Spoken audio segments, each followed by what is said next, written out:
Thank you, Mr. Williams, and thank you for your wonderful introduction. I think you set the pace for our reporting today. I want to focus this afternoon on compliance, and it's critically important that we do. Every time we come, we speak about several things, and compliance is a critical thing that we need in order to continue with the successes we have made. For example, Superintendent Henry would have made a reference to record keeping. We have spoken to the businesses, the compliance officers, when they visit, they encourage persons to have a questionnaire so that they can ask individuals questions for symptoms of the coronavirus and so on. Having the names, I know that once you receive approval from the police for any event, one of the terms of and conditions for you to have these events is to record the names and have these names for a minimum of 30 days, before. And we see the importance of having these names. They help us with the contact tracing that the Ministry of Health will have to do in the event we have incidents like those that happen on the weekend. We are all vulnerable to these incidents. And I am appealing to the business sector, in particular entertainers, promoters, and those businesses that host such events, to please keep record of the individuals that come in and out of your establishment. We are also looking at many breaches. The breaches is not just only individuals who are in quarantine. Once the police gives you a number, a specific number, according to the size of your venue, please adhere to those numbers.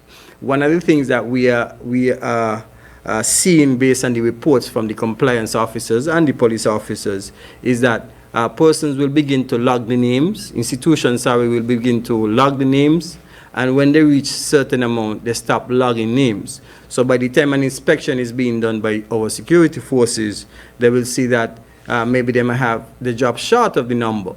That is totally unacceptable, because the officers have been tasked to go in and count the number of persons that are in there.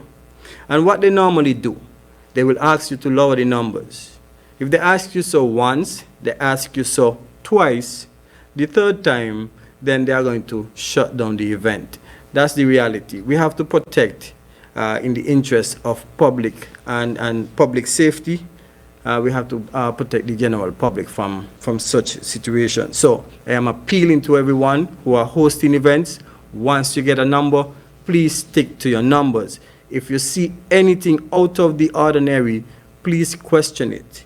We still have the potential for outbreaks, and we have to do everything that we need to guard against such. So again, please, when you receive permission to host these events, we are asking you to keep the records of the individuals, do temperature checks, ensure that persons sanitize before entering and while they are at your establishment, and even encourage them to do so when they leave in.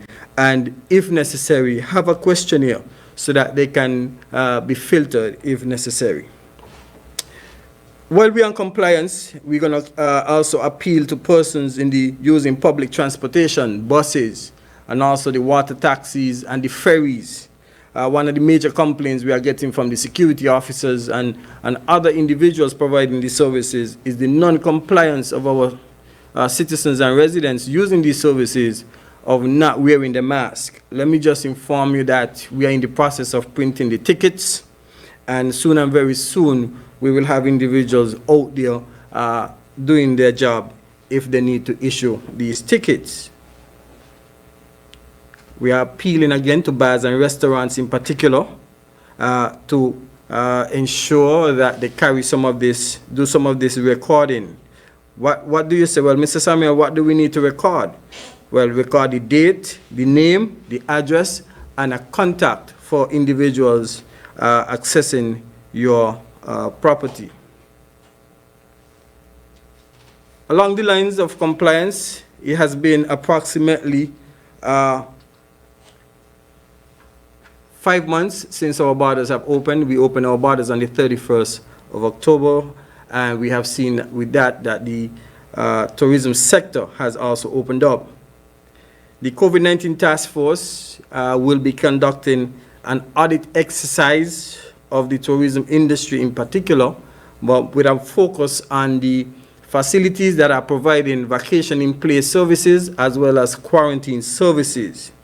This team will be comprised of a multi-agency team from various establishments within the public and private sector.